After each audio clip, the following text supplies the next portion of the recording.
আজকে মুগের ডাল করছি। মুগের ডালের মধ্যে গাজর আর বিট দিয়ে সেদ্ধ করে নিয়েছি, একটু কাঁচা লঙ্কা দিয়েছি, আর এখানে লাল লাল করে ছোট্ট ছোট্ট করে ফুলকপি ভেজে নিয়েছি। এইবার আমি ডালটা ফোড়ন দেব।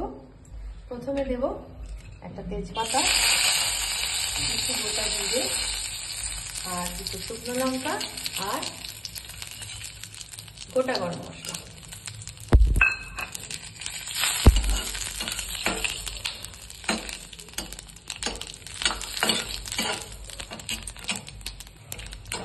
ফোড়নটা বেশ ভাজা ভাজা হয়ে গেছে। এইবার আমি এখানে আদা গ্রেট করে রেখেছিলাম, এখানে আমার তো শিলনোড়া নেই, আদা গ্রেট করে রেখেছি, এই আদাটা দিয়ে দিলাম। একটু আদাটা ভাজা ভাজা হবে, একটু জল দেবো এর মধ্যে।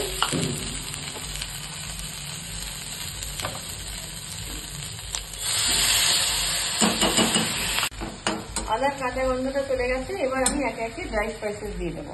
হলুদ তো ডালে দেওয়াই ছিল, তবু একটু হলুদ দেবো। এই মশলা চামচের 7 চামচ। একটু জিরে গুঁড়োটা বেশি করে দেবো, আর ধনে গুঁড়ো দিলেও হয়, না দিলেও হয়। আমি আগে একটু দেবো অল্প করে, একটু ধনে গুঁড়ো, ধনে গন্ধটা খুব জোরালো, কিন্তু একটু অল্প দিলাম।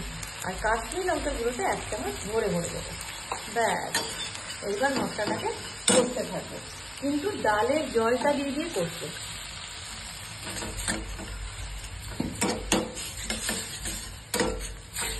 মশলা কষা চলছে। যত সুন্দর করে মশলাটা কষা হবে, তত ডালের মধ্যে মশলার গন্ধগুলো একদম ভরপুর হয়ে ভেসে উঠবে। দেখুন আস্তে আস্তে তেল ছেড়ে আসছে। আপনারা ঘি দিয়েও ডালটা ফোড়ন দিতে পারেন, আমি সাদা তেলে দিলাম, সর্ষের তেলেও দেওয়া যায়। আমি সব শেষে একটু ঘি দিয়ে দেবো, আবার একটু গরম মশলাগুলো দিয়ে দেবো, আর ধনে পাতা তো দেবই। এর মধ্যে মটরশুঁটিও দেওয়া যায়, শিম দেওয়া যায়, ওগুলো আর দিলাম না।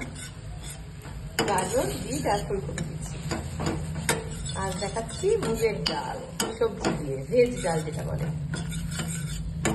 ব্যাস, মশলা কষা আমার একদম রেডি। এইবার আমি ডালটা ছেড়ে দেবো। ডালটাকে ছেড়ে দিচ্ছি। ব্যাস, শীতকালে এত সবজি পাওয়া যায়, কি সুন্দর একদম রঙিন হয়ে থাকে। আর এরপর ছোট্ট ছোট্ট করে কেটে রাখা ফুলকপি যেগুলো ভেজেছিলাম সেগুলো দিয়ে দিলাম। ব্যাস, এবার ডালটা ফুটবে, ফোটার অপেক্ষা করি।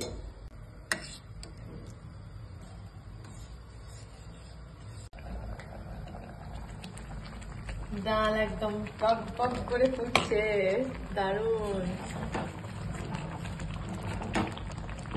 ভেজ ডাল একদম রেডি।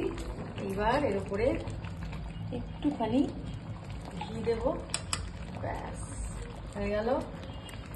আর একটুখানি শাহি গরম মশলা সামান্য, ব্যাস তৈরি হয়ে গেল বিয়ে বাড়ির স্টাইলে একদম মুগের ডাল, ভেজ ডাল। ব্যাস, তাহলে চলুন, পরে আবার অন্য কোনো রান্না নিয়ে ফিরে আসছি। ততক্ষণের জন্য টাটা, সবাই খুব ভালো থাকবেন, সাবধানে থাকবেন। Thank you.